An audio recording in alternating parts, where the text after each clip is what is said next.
Hey y'all, in this beginner guide to Kamado Grilling, I'm going to cover everything I know about how they work.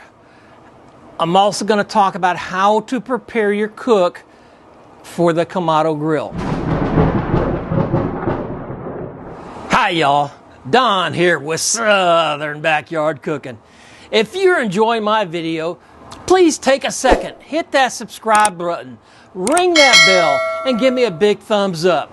Step one is start with a clean grill. To do that, you need to have some grill brushes. Now I have three different types here. I've got these from Grillholics. I've got this one here. This is one that's actually has plastic bristles on it. This is only designed to be used when the grill is cool. Then I have a regular, it uses copper bristles. I can use this when it's hot. My favorite is this one is a bristle-less. What I love to do on this one, especially when it's hot, is dip this in a bucket of water. The steam will help this scrape it clean. Okay, so we want to do that. We want to clean our grates really well. One thing we want to make sure we do is clean the ash pot. The ash pot is right behind here, and a lot of the Kamado Style Grills, you actually have to get to it from inside. So you have to take that top grate off and take all the charcoal out. Mine is real nice. It has a couple screws right here, and then I can lift it up. Come on. And pull it right out. You can see I've already emptied mine.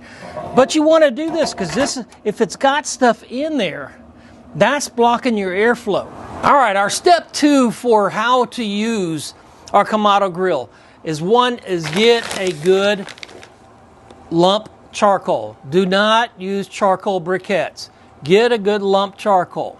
All right, step three is to light the charcoal. I will show you how much and actually what to do in a minute. I'm going to discuss it first. A couple ways you can light this charcoal. You can get these master-built fire starters, break them off. It comes in a big stick. Break 2 or 3 of these off. You can put these around different areas in your charcoal and light these. I like to use my electric starter.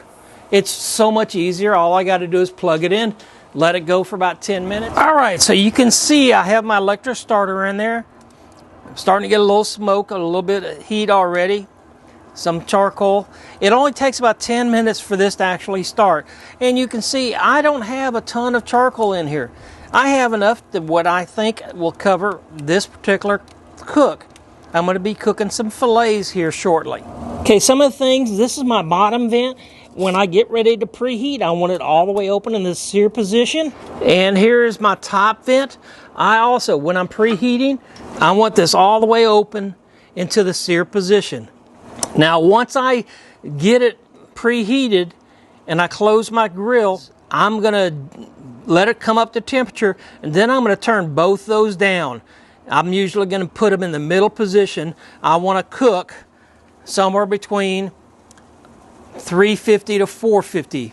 That's what I'm going to cook my fillets at. All right, so I have my fire starter already in there, and it's starting to crank up.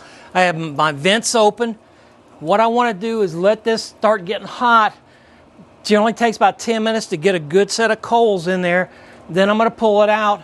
I'm going to let it go for about another 5 to 10 minutes to let those coals burn around some. And then I'm going to close the lid to get it through the warm-up process and let it start coming up to temperature. All right, as you can see, I had my electric starter in there for about 10 minutes now. It's about time for me to pull it out. I've got a good fire going, so I'll pull it out, put my grates on, and give it a couple minutes, and I'll close the covers.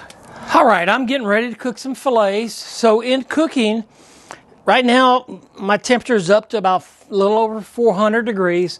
One of the things we want to do when we cook high temperature, if we want to open, we want to burp it. So what it basically is open it for about 1 inch and then open it up.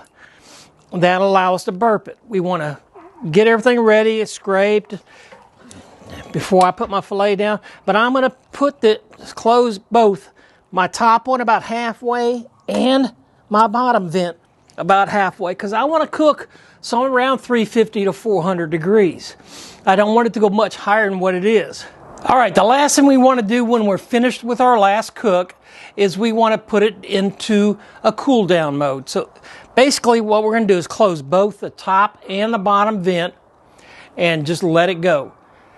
Before I do that, generally I scrape the grates real good to get them nice and clean. That way I'm ready for my next cook. I hope you enjoyed my video today. The best tip I can give you as far as a beginner is go and watch my video about the 8 mistakes cooking on a Kamado grill.